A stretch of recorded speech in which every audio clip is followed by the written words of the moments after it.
Election Day by Nell Wilson. The first Tuesday following the first Monday in November is Election Day.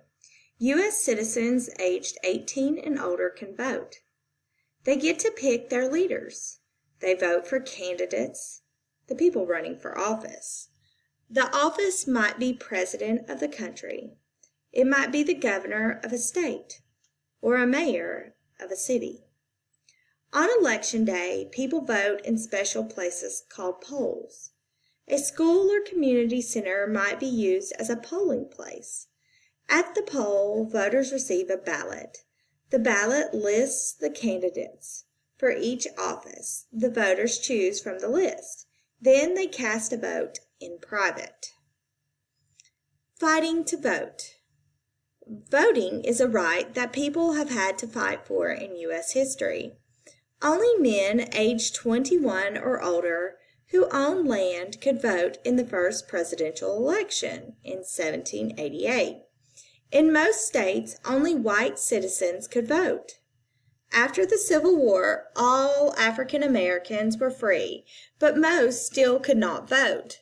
Lawmakers worked to make sure they got that right. In 1870, the 15th Amendment to the Constitution was passed.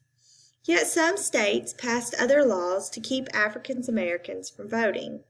People fought these laws. In 1944, Thurgood Marshall won a case in the Supreme Court.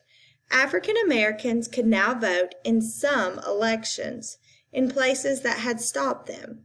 This victory led to measures that helped protect people's voting rights.